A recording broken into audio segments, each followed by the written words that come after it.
기구한 팔자를 타고 태어나는 사람이 정말 있을까요?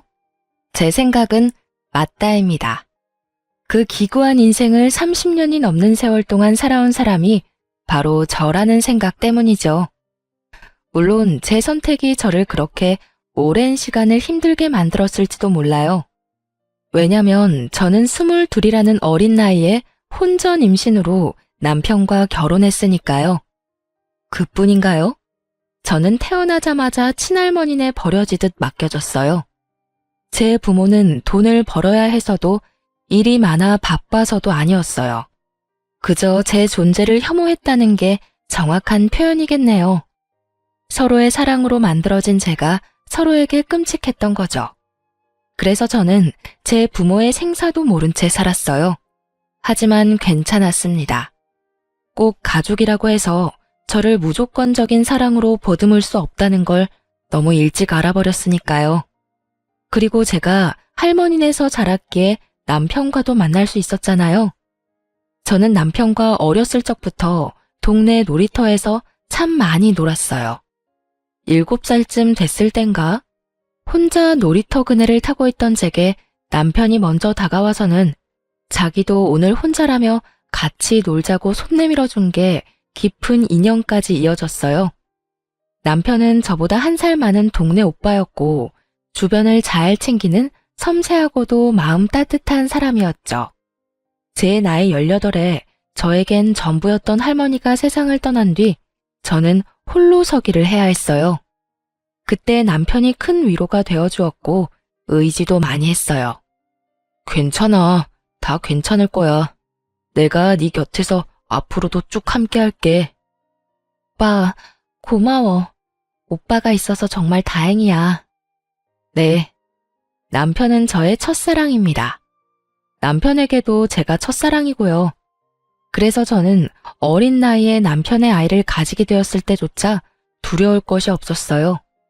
남편은 임신 사실을 알자마자 잘 다니던 대학까지 자퇴하며 저를 책임지기 위해 노력해 주었거든요. 저의 시부모님은 제가 어렸을 때부터 알고 지낸 이웃분이시고 할머니와 단둘이 사는 걸 안타깝게 여겨 도움도 주었어요.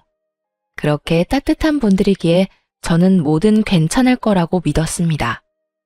하지만 현실은 그리 녹록하지 못했어요. 제 시부모님은 제가 남편의 아이를 가졌다는 사실을 알자마자 저를 손가락질에 대며 비수 같은 말을 쏟아냈고 시모는 격하게 반대하며 나섰어요. 임신이라니? 너희 임신이 무슨 장난인 줄 알아? 이제 막 성인이 된 너희가 어떻게 한 생명을 책임지겠다는 거니? 하물며 연진아, 네 부모도 널 못 키우겠다며 버렸어. 그런데 새파랗게 어린 너희가 도대체 무슨 수로 애를 낳아 키운다는 거야? 아줌마, 제발 허락해주세요. 저 이 아이 포기 못해요. 아빠 없이 키울 수 없어요.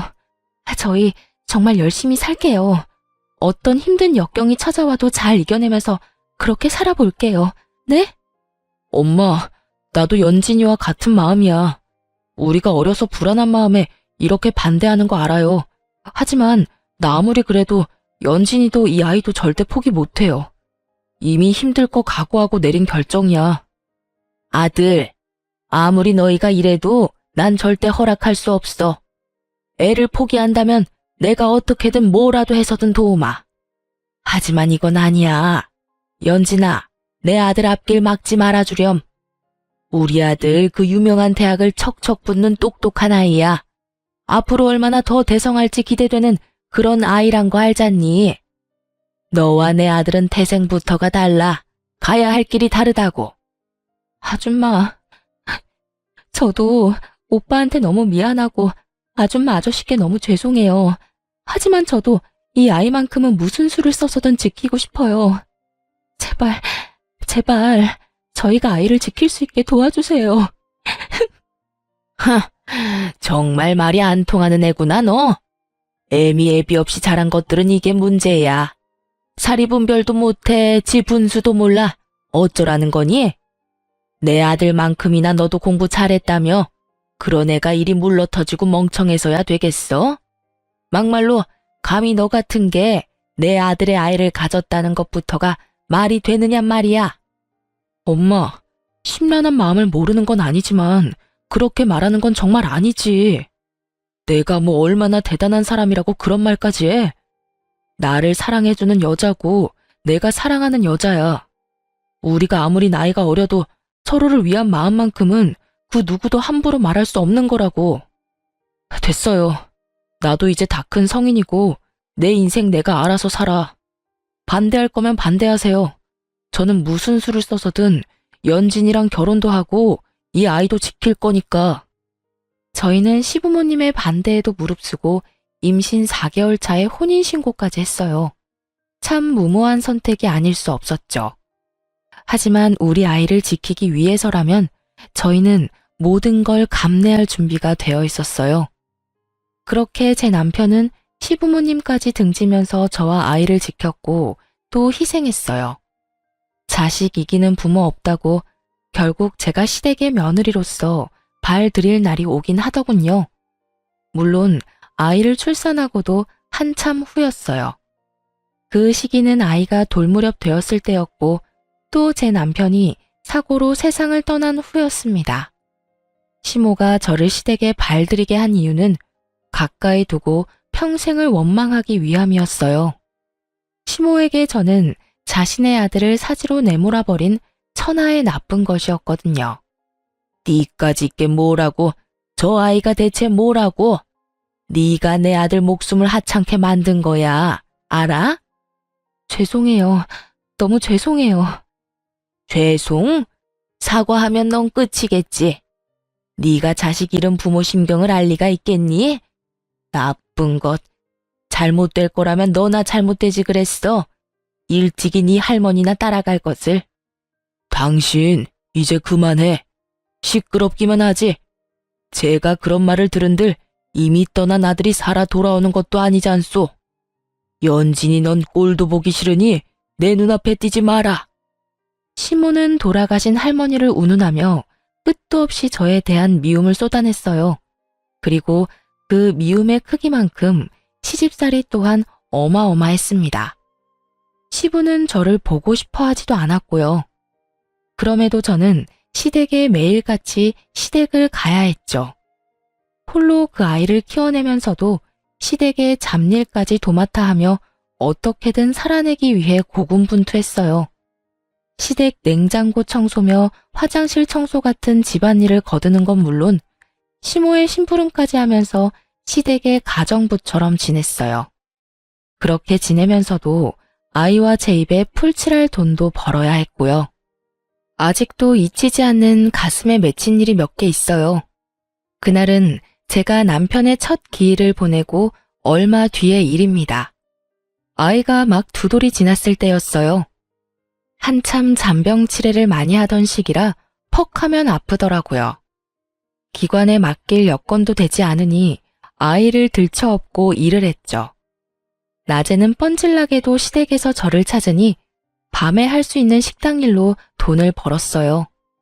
그때도 아이를 업고 식당 설거지를 하고 있었고요. 밤 9시쯤 됐었는데 이상하게 그날따라 등이 뜨뜻한 거예요. 저는 혹시나 하는 마음에 아이를 살짝 내려 이마를 만져봤어요. 그런데 애가 이마랑 몸은 불덩이처럼 펄펄 끓고 손발은 얼음장처럼 찬 거예요.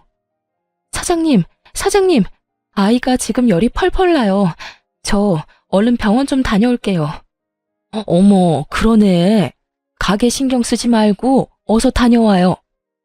저는 사장님께 양해를 구한 뒤 그 길로 급히 응급실로 향했어요. 원래도 열에 취약한 편이라 열 경련이라도 일으킬까 어찌나 무섭던지 아이는 요로 감염에 걸렸던 거더라고요. 바보같이 먹고 사는 것만 신경 쓰느라 애가 아파가고 있던 것도 눈치 못 챘네요, 제가. 설상가상으로 며칠 입원 치료가 필요하다더라고요. 정말 싫은데 먹고 살 돈도 빠듯하니 병원비 걱정이 절로 들었어요. 그런 제 자신이 그날따라 어찌나 못나고 또 밉던지 모릅니다. 입원실에 자리가 나길 아이와 기다리며 응급실에서 수액을 맞고 있을 때 시모에게 연락이 왔어요. 그때 시각이 밤 11시가 훌쩍 넘었던 터라 의아했죠. 평소에는 그 시간에는 한참 자고 있을 때니까요. 시모가 연락한 이유는 다음날 점심때쯤 집에 손님이 오니 아침 일찍 와서 대청소도 하고 음식 준비도 하라는 거였어요. 저는 시모에게 아이가 입원해서 내일은 도울 수 없다고 말했어요. 그런데 제 말을 듣고는 시모가 난리를 쳐댔어요. 너는 도대체 애를 어떻게 키우길래 요로 감염애를 다 걸려? 그 아이 지키게 해달라고 애원할 땐 언제고 이제 태어났으니 막 키워도 된다 이거냐? 내 아들의 하나뿐인 핏줄이야. 너같이 천박한 것과는 급이 다른 아이라고. 제가 아이를 좀 더 신경 썼어야 하는데 그러지 못했나 봐요. 그래도 이맘때 아이들이 요로 감염에 간혹 걸리기도 한다고 해요. 며칠 입원해서 잘 치료받으면 금방 좋아진다고 선생님께서 그러셨어요. 그러니까 너무 걱정 마세요, 어머님. 입원했으니까 당연히 그러겠지. 내 아들도 죽여놓고 내 손주까지 잘못되면 네가 목숨 부지하고 살 수나 있을 줄 알아? 네 몸 건사하지 말고 넌 하나 남은 우리 집안 핏줄만 챙겨. 알겠니? 네, 그럼요. 어떻게 지키 나이인데요. 제가 좀 더 잘 살필게요. 저는 시모가 애가 아픈 것 때문에 야단을 친 게 처음이라 조금 당혹스러웠어요. 하지만 우리 아이에게 애정이 전혀 없지는 않았다는 생각에 기분이 나쁘지만은 않더라고요. 아니, 정확히는 그 순간 처음으로 안도감이 들었던 것 같아요. 그런데 시모는 이런 제 마음을 짓밟는 말을 이어갔고 참지 못한 저는 결혼 이후 처음으로 시모에게 화를 쏟아냈어요. 너는 하필이면 이럴 때 애를 아프게 만들어. 너가 와서 청소를 안 하면 이 넓은 집을 누가 청소하냔 말이야. 진짜 짜증나 죽겠네. 왜 너는 애 간수도 못해서 나한테까지 피해를 주니?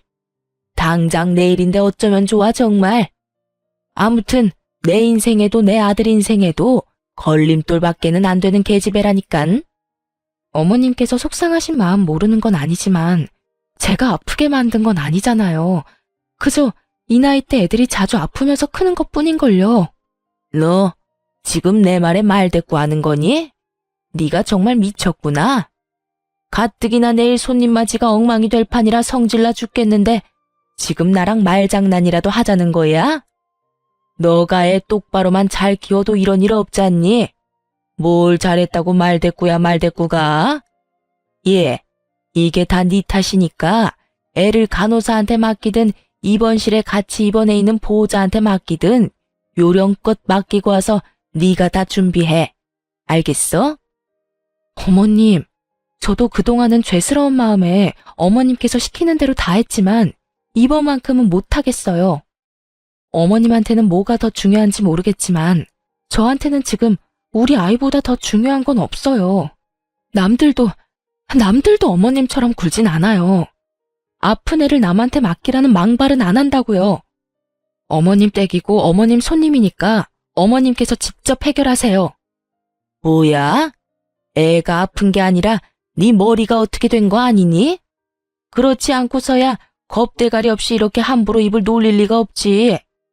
어디 감히 나한테 언성을 높이는 것도 모자라 따박따박 말대답질을 해? 너 내 손에 죽고 싶어 환장했니? 밤낮 없이 손에 물 마를 날 없이 홀로 악착같이 버티며 살고 있는 제게 엄마 자격 운운하는 것도 모자라서 아픈 애는 안중에도 없으신 분을 위해 제가 왜 뭔가를 해야 해요? 저요, 남편 먼저 보내고 어머님께 제 딴엔 그동안 최선을 다했어요. 그런 제 노력은 안중에도 없는 분께 이런 말까지 들으면서 무엇을 해드리고 싶지 않아요. 그러니까 앞으로는 제게 어머님 할 일 떠밀지 마세요. 아셨어요? 그동안 쌓여있던 묵은 감정을 이렇게라도 털어내고 나니 체증이 쑥 내려가는 것만 같았어요. 하지만 제 이런 반항을 시모는 참을 수 없었나 봐요. 아이가 입원할 병원을 어떻게 알았는지 응급실에 들이닥쳐서 다짜고짜 제 뺨을 내리쳤어요. 그것도 수도 없이 말이에요. 병원 직원들이 뒤늦게 말리고서야 시모는 내리치는 걸 멈추고는 돌아갔어요. 참 다행인 것은 제 아이가 그 난리통에도 깊은 잠에 빠져 보지 못했다는 겁니다.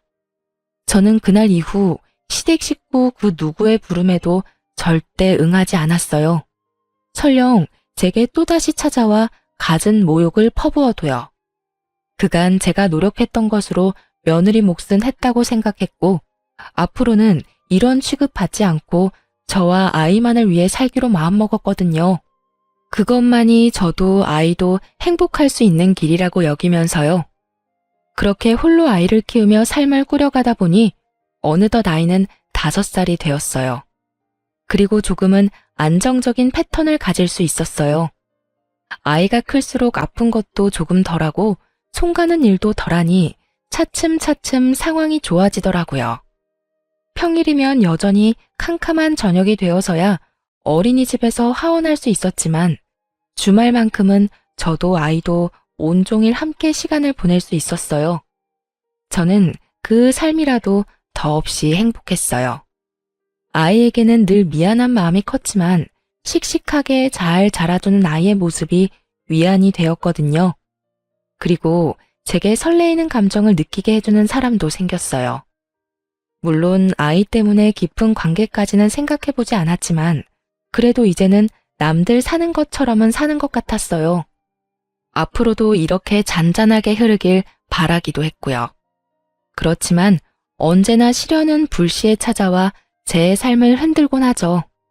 시모는 어디서 어떻게 제 소식을 전해 들었는지 제 직장까지 찾아와서 저를 기다리고 있었어요. 그러고는 저를 발견하자마자 제게 성큼 다가와서는 삿대질을 해대며 언성을 높였어요. 어디 내 아들의 애까지 낳아 키우고 있는 몸으로 다른 남자 만날 생각을 해? 네가 연락 끊으면 내가 네 소식도 모를 줄 알아? 순수한 내 아들 꼬여내서 임신부터 한 천박한 것이 그새를 못 참고 아무 남자 품이나 찾아대는 꼴이라니. 당장 정리해, 당장! 제 아이 손 닿아본 적도 없는 분이 참견할 일은 아니지 않나요? 그것도 제 직장까지 와서 가타부타 하는 건 더더욱 무례한 태도고요. 그리고 전 단연코 천박한 행동한 적 없어요. 내 아이에게 떳떳한 부모로 살기 위해 기를 쓰고 노력 중이거든요. 내 인생 내가 알아서 해. 당신이 관여할 문제가 아니라고. 이 버르장 머리 없는 것이 내 아들 그렇게 만들어 놓고 내가 너만 행복하게 둘 것 같아? 두고 봐. 벼랑 끝까지 쫓아가서라도 널 가만두진 않을 테니까. 그거 알아요? 과거에 묶여 사는 당신이 내 눈에는 그저 가여울 뿐이야. 그래, 당신도 자식을 뒀던 부모니까 여전히 내가 밉겠지. 하지만 그렇다고 해도 변하는 건 없어요. 행복하지 못한 사람은 당신뿐일 거라는 걸 저는 알거든요. 누군가를 미워하면서 산다는 것만큼 지옥 같은 삶도 없잖아요? 다시는 제 인생에 참견질하지 마세요. 저 역시 참고 넘기는 것도 이번이 마지막이니까요. 하지만 제 말이 시모에게 불을 지폈어요. 제가 마음을 나누기 시작한 그 남자까지 찾아냈더라고요. 그러고는 그 남자에게 얼마나 제 험담을 했는지 몰라요. 그 남자는 저를 믿었기에 흔들리지 않았지만 그 사람의 말을 빌려 시모가 했던 말을 설명해보자면 저더러 걸레짝이 따로 없는 난잡한 여자라고 했다고 해요. 심지어는 아이의 아빠가 견디지 못하고 도망을 갔다는 허무맹랑한 말까지 지어내면서 저를 모욕했고요. 그렇게 꼬박 한 달을 저와 좋은 감정을 나누던 그 남자를 찾아가 저와 헤어지라며 복가됐더라고요. 저는 결국 그 남자에게 피해를 주고 싶지 않아 먼저 관계를 정리했어요. 그 남자는 괜찮다고 했지만 저는 괜찮을 수 없었으니까요. 그렇게 헤어지고 나니 시모는 나를 또 찾아왔어요. 그러면서 하는 말이 참 유치하기 짝이 없었죠. 이제야 자기가 두 발 뻗고 편히 잠들 수 있겠다는 거예요. 제가 느끼는 행복이 조금 더 멀어졌다는 게 그 이유였고요. 그래도 남자와의 관계가 정리되었으니 다시는 같은 이유로 시모를 마주할 일이 없겠구나 싶은 생각 때문인지 마음이 불편하기만 한 건 아니었어요. 하지만 제 생각과는 달리 그 후에도 저는 시모를 마주해야 했어요. 제가 또 다른 남자한테 꼬리칠지 모른다며 저를 감시하기 시작했거든요. 그런데 문제는 제 일거수일투족을 전부 확인하려 들었다는 겁니다. 대놓고 제 생활에 참견질을 해댔어요.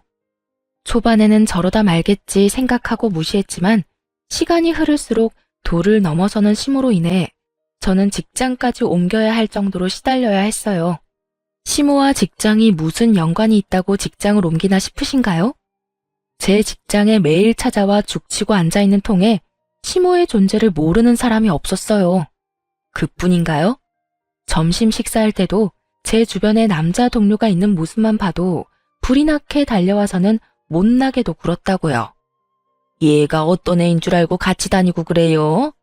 얘가 사람 잡아먹는 팔자야. 오래도록 목숨 부지하고 싶으면 절대 근처도 가지 말아야 한다고. 아주머니는 누구신데 그런 말씀을 하세요? 혹시 연진 씨 아는 분이야? 내가 저 요망한 것이 죽인 남자 엄마 되는 사람이요. 그러니까 내 말 허투루 듣지 말고 명심해요. 심호의 이런 언행은 꽤 오랫동안 지속되었고 그러다 보니 점점 저에 관한 나쁜 소문이 퍼져갔죠. 나중에는 어처구니 없게도 제가 돈 때문에 남편을 해코지했었단 추문까지도 돌았다니까요. 이런데 제가 어떻게 직장 생활을 이어갈 수 있었겠어요. 결국 저는 퇴사를 하고 며칠 동안 깊은 고민에 빠졌어요. 어떻게 해야 이 일을 다시는 당하지 않을까 하는 고민이요. 그러다 내린 결론은 그간 고생하며 한 푼 두 푼 모아놓은 돈이 있으니 조금 더 모험적으로 돈을 벌어보자는 생각이 들었고 저는 인생의 처음으로 영업을 해보기로 했어요. 동분서주하며 해야 하는 일이니까 심호가 저를 매번 따라다닐 수는 없을 테니까요. 그리고 아이가 커가면서 드는 비용도 점점 늘어나니 이번 일을 기회 삼아 더 적극적으로 살아보자 싶기도 했고요. 또 아이의 교육적인 부분도 앞으로는 더욱 신경 써야 할 부분이라고 여겼기 때문에 금전적으로나 시간적으로 뭐든 여유가 있길 바랬어요. 그래서 저는 교육 분야의 직종을 골라 제 성실함, 절실함만 믿고 도끼를 품고 일에 전념했습니다.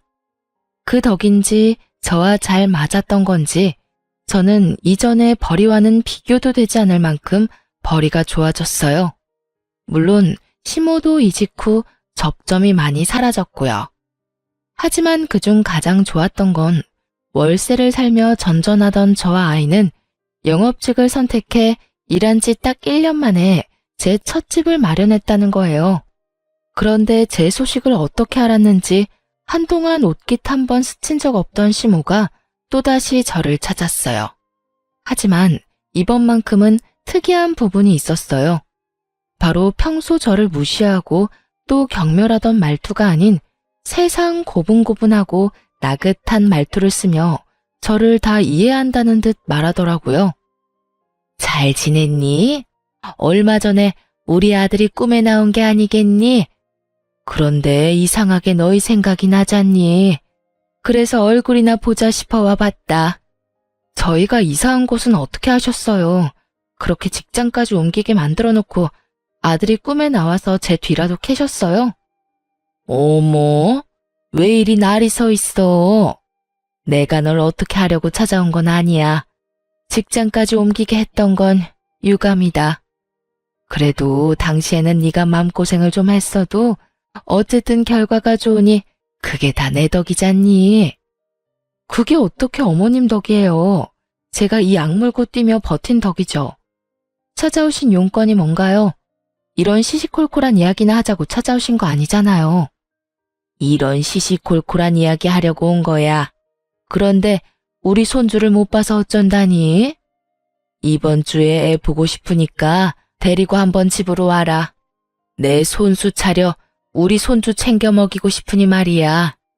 내키지 않아도 와. 네가 싫다고 철룡까지 네가 어찌하려 들지 말고. 너도 와서 같이 식사나 하자꾸나. 저 어머님께 연락하거나 찾아뵙는 거 불편해요. 저희가 가볍게 같이 식사나 할 정도로 서로를 이해하며 살지는 않았으니까요. 예, 나도 알아. 온다고 연락하기 불편하면 너 편할 때 언제든 오렴. 이번 주는 내내 식사 준비를 해놓을 테니. 시모가 찾아와 이 말을 했을 땐 이 양반이 또 무슨 꿍꿍이가 있어서 이러나 하는 생각이 강했어요. 앞으로는 다시는 이런 연락을 하지 말고 찾아오지도 말라 당부하기 위해 이번이 마지막이라 생각하며 다음날 일찍 시댁에 들렀어요. 그런데 제가 이 관계를 끝내기 위한 말을 꺼내기도 전에 시모가 황당한 소리를 짓거리더군요. 잘 왔다. 그런데 우리 손주는 어디 가고 너만 왔니? 제가 어머님께 드릴 말씀이 있어서 데리고 오지 않았어요. 그러니? 아쉽네. 네가 할 말이 뭔지는 대충 짐작이 가니 내가 먼저 말하마. 너 돈 좀 만지는 거 내가 다 안다. 그래서 말인데 평생 내 꿈이던 제주살이 네가 좀 시켜줘야겠다. 할머니가 살아계실 적 시모는 가끔 자기 꿈을 이야기하곤 했어요. 늙으면 자기는 제주도에서 살고 싶다고요. 그런데 지금 그 꿈을 저더러 이뤄달라뇨. 저는 시모의 말에 어이가 없어 따박따박 따졌어요. 제가 왜 어머님의 꿈을 이뤄드려야 해요? 제가 힘들게 지내왔던 세월을 빤히 보셔놓고 그런 말을 어떻게 하세요? 아들이 없으니 하나뿐인 며느리한테 효도 좀 하라는 거잖니. 처음이자 마지막으로 효도한다 생각하면 될 일 아니니? 그동안 아이의 조부모로서 사소한 것 하나 노력한 적 없으시잖아요. 그런데 효도를 운운하실 자격이 있다고 생각하세요? 그런 걸 일일이 따질 관계는 아니지 않니? 그리고 어차피 돈을 죽을 때 싸갈 것도 아니고 너 제주에 이번에 대출받아서 땅 샀다며? 우리가 노후로 거기서 좀 생활한다는 건데 뭐가 문제라고 이래? 그만 좀 하세요. 언제까지 이런 관계로 살아야 하는 건데요? 제 것에 탐내지 마시고 어머님 삶을 좀 사세요. 저요, 어머님 사리사욕이나 챙기자고 열심히 사는 거 아니에요. 저도 이 세상에 단 둘뿐인 우리 모자만 생각하며 버티는 거라고요. 우리가 이렇게 자꾸 부딪히는 꼴을 하늘에 있는 아들이 보면 얼마나 속상하겠어.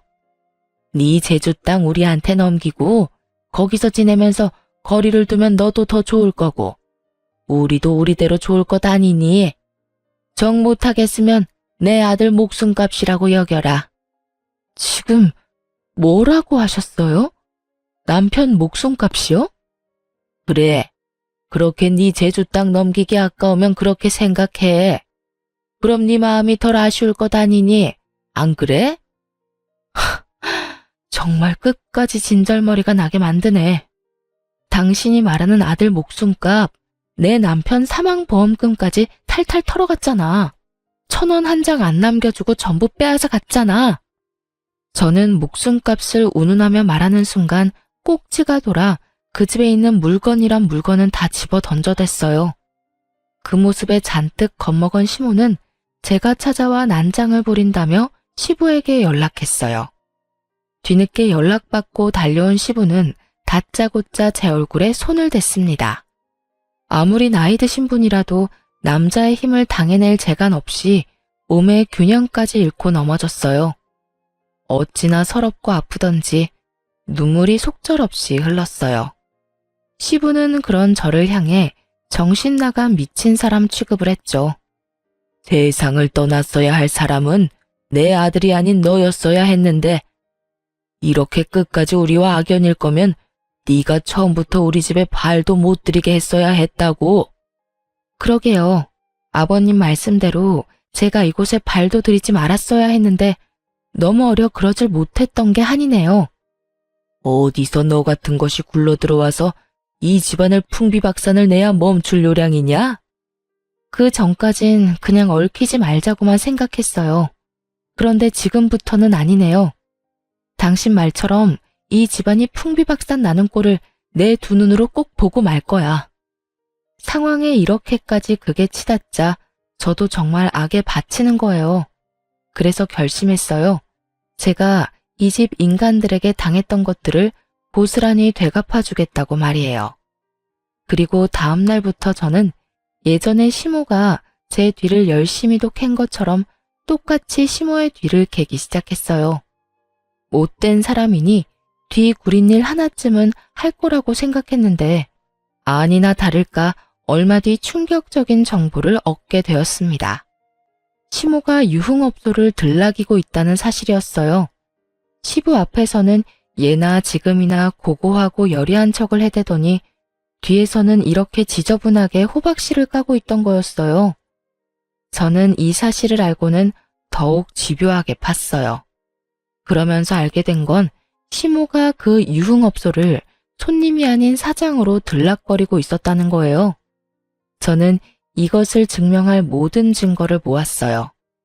그렇게 시모의 뒤를 캔 지 딱 한 달이 되던 날, 유흥업소에서 나오던 시모와 제가 딱 마주하게 되었고, 나를 바로 알아본 시모는 사색이 되었어요. 네가 여기는 어떻게? 어떻게 오긴요. 제 두 발로 걸어왔죠. 그렇게 저더러 요망하다더니 어떻게 이런 요망한 짓을 벌이고 계셨던 거죠? 아버님은 알고 계시려나? 워낙 고지식한 분이시잖아요. 예, 제발 모른 척 해주면 안 되겠니? 네 말대로 네 시아버지는 몰라. 알면 정말 큰일 난다고. 어머님께서는 정말 남다른 분이라고 생각했는데 이리 배포가 크신 분인 줄은 미처 몰랐네요. 좀 더 일찍 알았다면 제가 긴 세월 그 고생은 안 했을까요? 미안하다.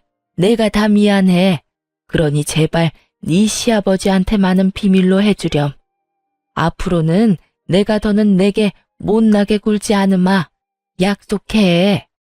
그러니 너도 말하지 않겠다 약속만 해주렴. 시부를 거론하자마자 시모는 사시나무 떨듯 떨기 시작했어요. 그렇게 모진 시모도 시부는 무서운가 보더라고요.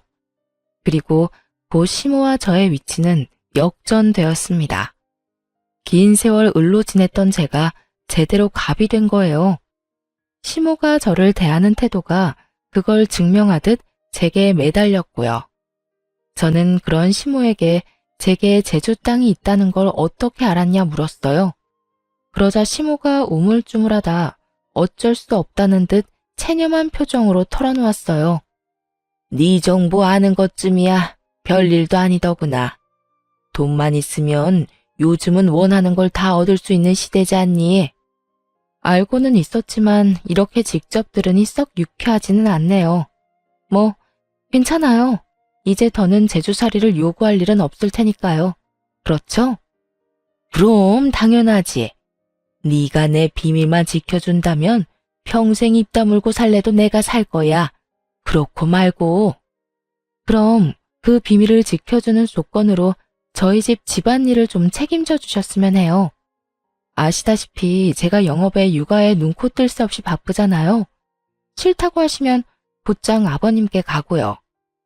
누가 싫다고 하니? 좋아. 나는 너무 좋구나. 처음으로 손주 할머니 노릇에 며느리 챙기는 시어머니 노릇하는 건데 싫을 리가 없잖니? 내일부터 당장 하마. 이 비밀로 인해 시모는 시부에게 말하지 않는다는 조건으로 제가 시댁에서 잡일을 도맡아 했던 것처럼 시모도 우리 집에서 집안일을 거들었어요. 거기다 시모는 언제 어디고 제가 부르면 제깍제깍 달려오는 성의까지 보였어요. 제가 아이 픽업 시간에 일이 겹쳤을 때마저 시모는 자기가 먼저 걱정 말고 편히 일하라며 나서기까지 하더라고요. 참 양육강식이라는 게 이런 말이었구나 새삼 느꼈네요. 그제야 시모가 왜 그리도 저를 부려먹었나 이유를 알게 됐어요. 참 저를 대신에 일을 해준다는 게 이리도 편하고 좋다는 걸 몸소 느끼게 되었으니 말이에요. 그런데 그렇게 지내던 중 저는 시모에 대한 정말 큰 비밀을 알게 되었어요. 그날은 제가 월차를 쓰고 집에서 쉬는 날이었죠.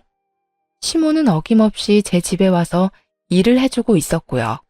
시모가 잠시 소파 위에 핸드폰을 두고 쓰레기를 버리러 간 사이에 전화 한 통이 걸려왔어요. 평소라면 신경도 안 쓸 텐데 그날따라 이상하게 전화벨이 거슬리더라고요. 그래서 저는 시모를 대신해 전화를 받았는데 그 통화가 판도라의 상자를 열어버린 셈이었던 거예요. 시모에게 전화를 건 사람은 다름 아닌 저와 마음을 나눴던 유일한 남자, 그 남자의 아버지였던 거예요. 당신 혹시 요즘 나 피하는 거요? 왜 이리 연락하기가 어려워? 당신 며느리와 내 아들까지 떼어내가면서 이어온 인연인데 요즘 왜 이리 소홀히 굴어요? 내가 뭐 잘못한 거요? 아니면 나한테 서운한 게 있어? 여보세요? 듣고 있어요? 저는 너무 놀란 마음에 무작정 전화를 끊어버렸어요. 그런데 딱 그 타이밍에 시모가 현관을 열고 들어오더군요. 저는 그런 시모에게 도대체 밖에서 뭘 하고 다니냐며 따져 물었어요. 하지만 시모는 갑자기 무슨 소리를 하느냐며 당황스러워 하더라고요. 그런 시모에게 전화가 왔었다고 말했고, 시모는 통화 내역을 봤는지 손을 바들바들 떨며 불안한 기색을 보이더라고요. 저는 그 모습을 놓치지 않고 사실대로 말하라고 난리를 쳐댔어요. 그러자 시모도 깊은 숨을 몰아쉬고는 입을 열었습니다. 이 남자는 그러니깐 내가 따로 만나고 있는 사람이야. 네 시아버지는 당연히 모르는 사실이고. 그것뿐만 아니잖아요. 제가 만나던 그 남자랑 연관 있는 거 다 안다고요. 그건 내가 나중에 알게 된 사실이야. 혹시라도 내 외도 사실을 네가 알게 될까 겁이 났어. 그래서 나도 어쩔 수가 없었다는 말이야. 하필이면 어머님께서 외도를 하고 있었는데 그 남자가 저와 마음을 나눴던 그 남자의 아버지였다고요? 그래서 어머님의 그 난잡한 사랑을 지키기 위해 저에 대한 갖은 험담을 쏟아내면서까지 갈라놓으려고 했고요. 그래, 외도도 내가 하면 로맨스인 것 아니겠니? 너도 어떤 남자인지 그의 아들을 경험했으니 알 것 아니니? 아들은 아버지를 보고 배우는 거잖니. 그런 다정한 사람을 나라고 어떻게 포기했겠어? 어차피 넌 어린아이가 있으니 포기하기 쉽잖아.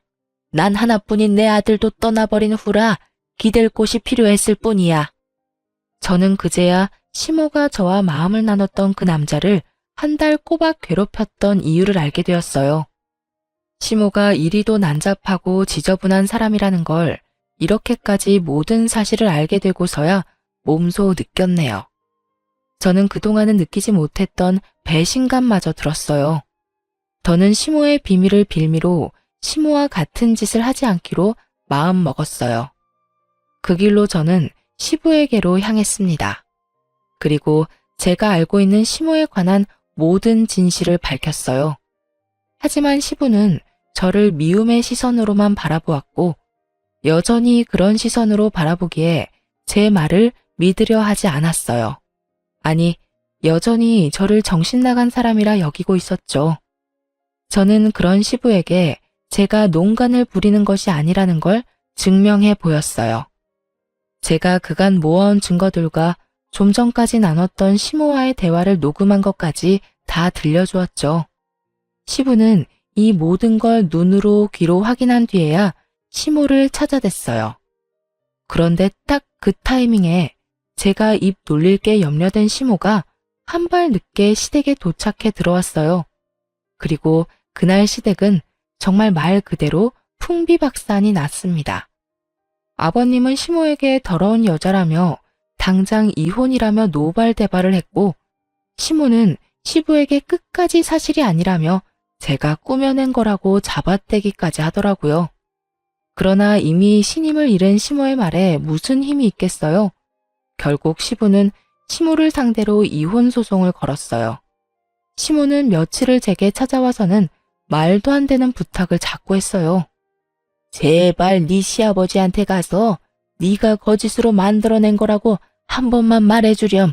응? 어머님, 사실을 거짓이라 말하는 것도 죄예요. 저는 어머님과 같은 죄를 지으면서까지 어머님 편에 서고 싶지 않아요. 내가 꼭 걸리면 안 되는 일이 있어서 그래. 그걸 알면 정말 끝이라고. 그러니 제발 나 좀 살려줘. 나 좀 도와줘. 얼마 뒤 저는 시모가 시부에게 걸리면 안 된다는 게 뭔지 알게 됐어요. 시모가 업소 운영을 위해 시부 이름으로 몰래 대출을 받았던 거였죠. 그리고 시모의 우려처럼 시부에게 이 사실을 걸리고 말았어요. 시모는 재산 분할은 당연하고 대출 빚의 위자료까지 어마어마한 돈을 시부에게 줘야 했어요. 이런 일을 겪은 시모지만 교훈은커녕 저를 향한 원망만 커졌어요. 자기가 이혼당한 이유가 다 저 때문이라는 탓을 했거든요. 아이를 제게서 빼앗을 거라며 갖은 쇼를 벌인 것은 물론 나중에는 저를 찾아와 제 뺨을 내려치기까지 했어요.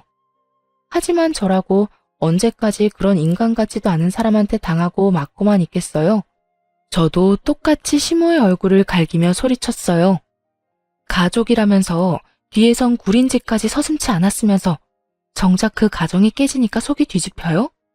당신이 이혼을 당한 이유는 당신의 욕심 때문이야. 나한테 와서 백날 이따의 짓을 해도 그건 변함이 없다고. 뭐야?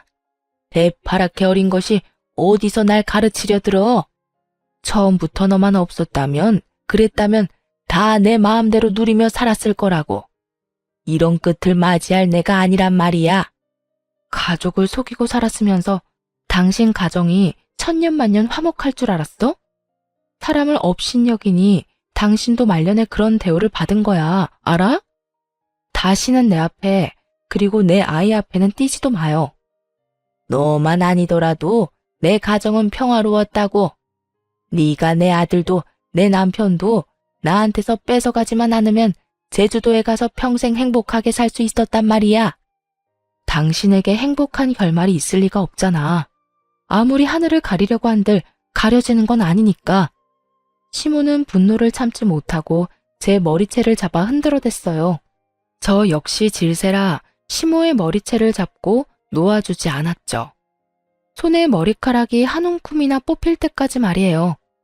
하지만 시모는 제게 더는 아쉬운 소리 따위 안 한다며 남편에게 이혼당해도 자기는 내연남이 있으니 상관없다며 당당하게 돌아가더군요. 그런데 얼마 못 가 저를 또 찾아왔죠. 그 이유는 내연남에게 이별 통보를 받았기 때문이었고요. 제가 저와 연인이 될 뻔한 그 남자에게 연락해 우리가 이루어지지 못했던 그 이유에 대해 말했어요. 제 시모가 내연녀라는 사실도 자기들의 사랑을 위해 우리가 그런 끝을 맞게 됐다는 것도요. 그러자 시모의 내연남이 자기 가정까지 큰 피해를 볼까 무서워 황급히 시모와의 관계를 정리했던 거예요. 거기다 제 말처럼 하늘이 나섰던 건지 얼마 뒤 시모가 운영하던 유흥업소에서 한바탕 소동이 났어요. 시모가 시부에게 위자료와 대출 빚을 갚는 것 때문에 자금이 없어 직원들에게 월급을 제대로 주지 않았던 게 화근이었어요. 결국 시모는 악덕이라는 꼬리표만 달린 채 폐업까지 하게 되었어요. 그제야 아쉬운 게 많아졌던 걸까요? 다시는 안 볼 사이처럼 머리채까지 잡아놓고 목숨을 잃은 아들을 생각해서라도 자기를 좀 잘 살펴주면 안 되겠냐며 구걸하는 거예요. 정말 애처롭게도 매달리는 꼴이 추접해 보일 정도로요. 내 남편도 엄마인 당신을 돕는 걸 원하지 않을 거야. 스스로 깨우치고 이겨내고 속죄하면서 그렇게 벽에 부딪힌 채로 살아봐. 내 아들은 그리 매정한 아이가 아니야. 분명 네가 나를 거두길 바랄 거라고. 제발 나를 좀 도와주렴. 나도 내 앞가림은 하마. 아주 잠깐이라도 좋아. 네가 사놓은 제주 땅에서 지낼 수만 있게 해주렴. 내가 월세는 다달이 내마. 공짜로 지내겠다는 것도 아니잖니. 네 눈앞에도 보이지 않을 거야. 평생 거기서 살다 거기서 생을 마치마. 당신이 뭔데 내 땅에서 지낼 생각을 해. 그것부터가 당신은 그런 거야. 결국 내 덕을 보며 당신이 원하는 꿈을 이뤄보겠다는 속내잖아. 나도 제발 부탁이니 당신은 당신 알아서 살아. 내가 실언했어. 제주 땅이 아니라 네 집에 있는 방 한 켠만이라도 좋으니 내치지 말아주렴. 집안일은 다 내가 하마. 원 없이 부려먹어도 좋아. 잠만 잘 수 있게 해주렴. 제발. 당신한테 내줄 방 따위 없어. 한 번만 더 찾아오면 신고할 줄 알아? 제발 이제 우리 악연은 오늘이 마지막이길 바래. 시모는 자기 목구멍이 포도청이니 제가 오지 말라고 신고하겠다 말해도 끈질기게도 매달리며 하루가 멀다 하고 찾아왔어요. 거기다 제가 그렇게도 매정하게 했으니 못된 그 성정이 가만히 받아들일 리 없었죠. 또다시 못된 행동을 일삼아댔어요. 제가 망하는 꼴을 보고 말겠다며 제 직장에 아이가 다니는 기관까지 찾아가서는 제 전 직장에서 했던 짓을 또 해댔죠. 말도 안 되는 말들로 저뿐만 아니라 아이에게까지 피해를 입혔고 친구들이 수군대는 걸 견디지 못해 아이가 불안증까지 생기고 말았어요. 아이에게까지 해를 준 건 절대 용납할 수 없었기에 저는 시모를 상대로 고소했어요. 이걸 그냥 두면 앞으로 또 이러지 않으리란 법도 없잖아요. 시모는 법적 조치를 취하고서야 겁을 먹더라고요. 네 눈앞에서 완전히 사라질게. 그러니 제발 선처해 주렴.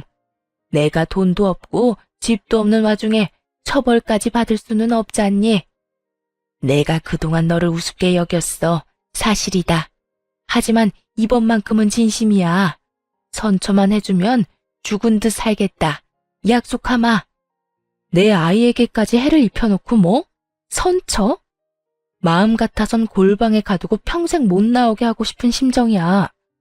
당신이 그간 내게 했던 만행들까지 어디 한번 제대로 죗값 치러봐. 시모는 자기 코가 석자라는 걸 느꼈는지 나중에는 제 아이에게까지 무릎 꿇고는 할머니가 잘못했다며 용서해달라고 빌었어요. 하지만 그런다고 잘못이 사라지나요? 저는 끝까지 봐줄 생각은 없었어요. 저는 모진 일을 당해도 제 아이만큼은 그러지 않길 바랬는데 이런 제 바람을 짓밟은 시모가 제발 감옥에서 썩길 바랄 뿐이었으니까요. 저는 끝까지 선처해주지 않았고 결국 시모는 몇 년치의 죗값을 그제야 제대로 처벌받게 되었습니다. 참 숨 쉴 틈 없는 모진 날의 연속이었어요.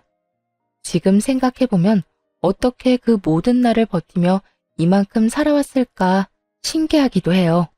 아이와 함께 남편을 따라 이 세상을 등지면 어떨까 하는 생각이 들 정도로 힘든 날이 많았으니까요. 하지만 시댁과의 악연에 종지부를 찍은 후 2년이라는 시간이 더 흘렀네요. 저만큼이나 힘들었을 제 아이가 잘 버텨준 것이 너무도 감사하고 여전히 씩씩하고 단단하게 자라주고 있는 것이 대견하다고 느껴져요. 아이는 크면서 얼굴이 12번도 더 바뀐다는 말처럼 어렸을 땐 그리도 저를 쏙 닮았던 아이가 지금은 남편의 얼굴이 참 많이 닮아 있어요. 어쩌면 제가 힘든 그동안은 남편의 얼굴을 닮은 아이를 보며 힘들어할지 모를 저를 하늘이 배려해 준 것은 아니었을까 하는 생각까지 들어요. 제 아이는 남편을 닮아 똑똑하고 저를 닮아 억척스러운데 그래서 참 다행이지 않나 싶어요. 우리 아이도 저도 힘든 시기를 지나 지금은 충분한 행복을 누리고 살고 있거든요. 앞으로는 더욱 잘 이겨낼 수 있으리란 희망도 생겼네요. 아이는 저를 자신의 우주라고 표현해요. 저 역시 아이가 제 전부이며 저의 우주입니다. 우리는 앞으로도 서로에게 등대가 되어주고 또 우주가 되어주며 살아갈 거예요. 언제까지나 아이와 제가 단단히 살아갈 수 있도록 시청자분들의 많은 응원 부탁드립니다. 감사합니다.